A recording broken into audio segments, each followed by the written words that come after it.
Après des métropoles mondiales comme Paris ou New York, la commune de Fâche-Tuménil est la deuxième ville du Nord, après Lille, à se déclarer en état d'urgence climatique. Patrick Poisy, maire de cette ville de 17 000 habitants, a créé plusieurs groupes citoyens pour mettre en place des projets environnementaux.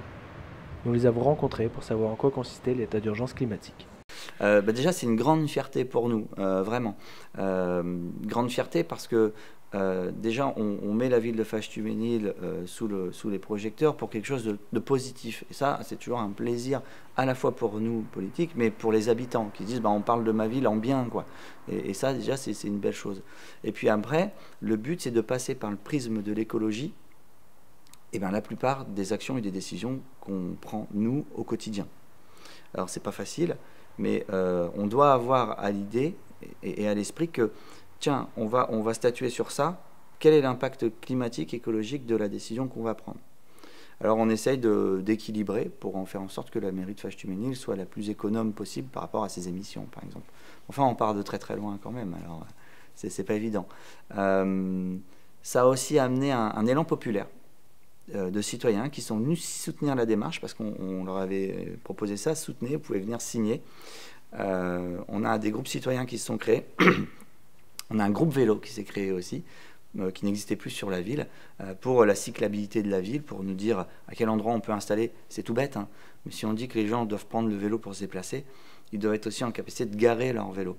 C'est bêta, hein, mais si tu peux pas garer ton vélo une fois que tu t'en es servi, tu prends pas ton vélo parce que tu as peur de te le faire voler ou que le vélo gêne.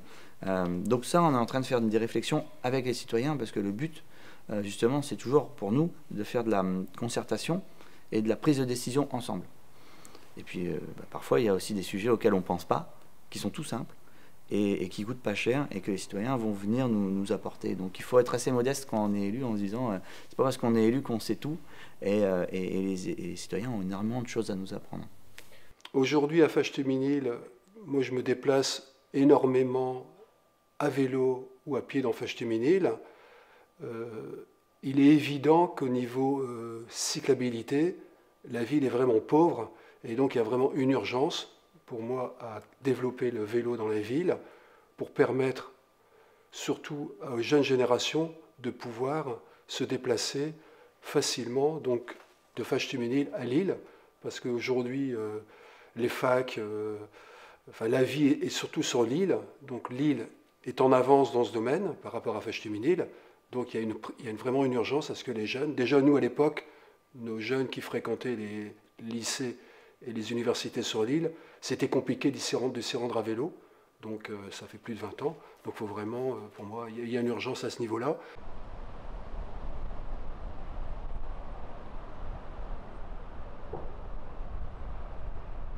Pour moi, l'urgence climatique, c'est vraiment un enjeu mondial, mais on voit bien que c'est compliqué de changer les choses à l'échelle mondiale, donc il faut commencer petit et en commençant par des communes comme celle de Fâche, c'est là qu'on peut vraiment faire changer les choses au niveau des citoyens.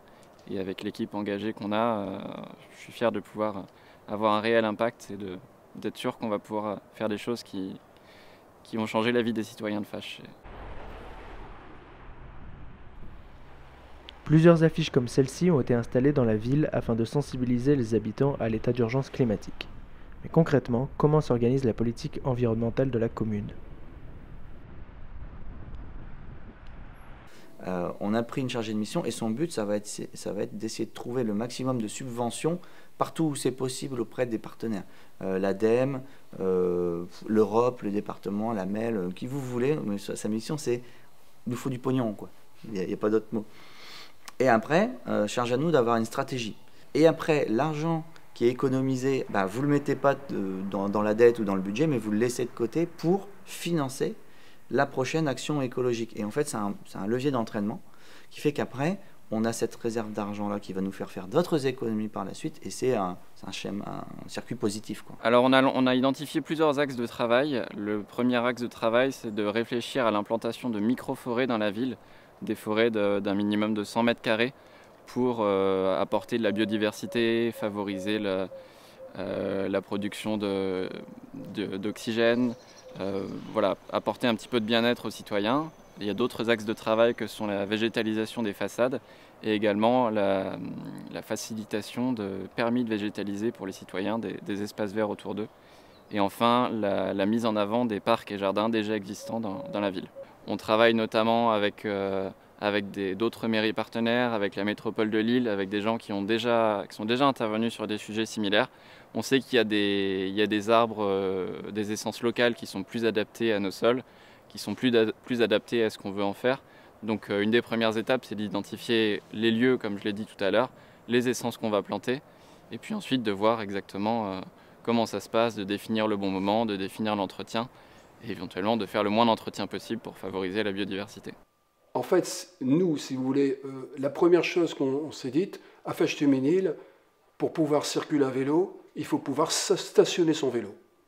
Tous les lieux où les jeunes vont, salles de sport, écoles de musique, les zones où il y a des commerces, montrer qu'il faut installer des structures pour qu'on puisse attacher son vélo en toute sécurité. Donc ça, c'est la première action qui a été lancée.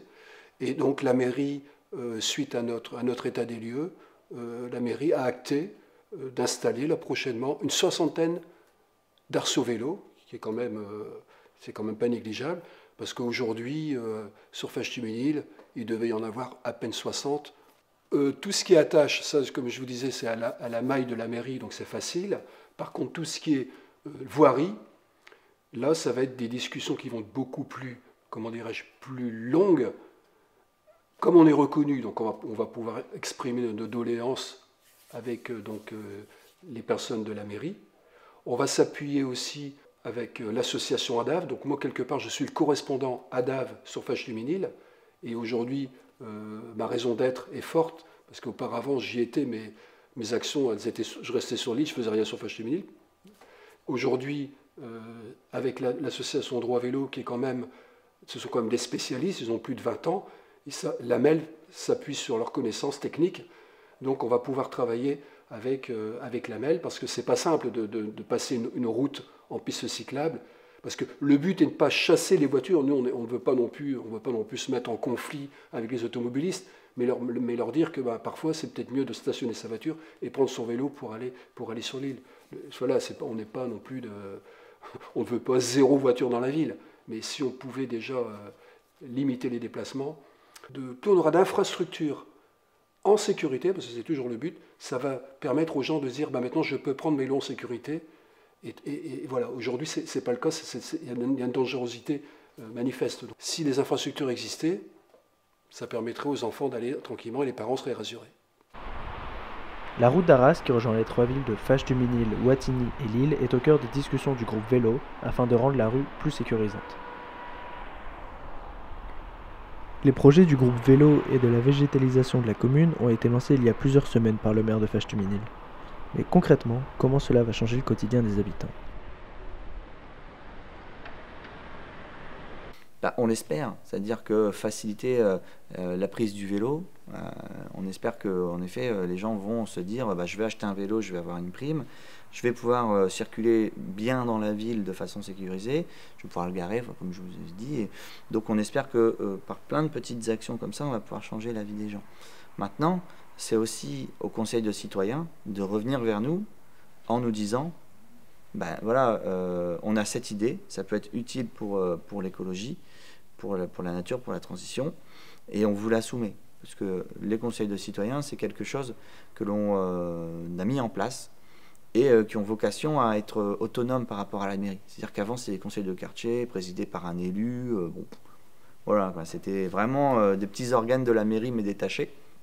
Maintenant, le but, c'est soit que vraiment les conseils de citoyens puissent être autonomes, indépendants et venir nous proposer des choses qu'ils auraient eux-mêmes construites. C'est bien de parler, mais derrière, il faut qu'il y ait des actes. Donc là, déjà, montrer que la mairie, il y a une volonté forte de la mairie de faire la promotion du vélo.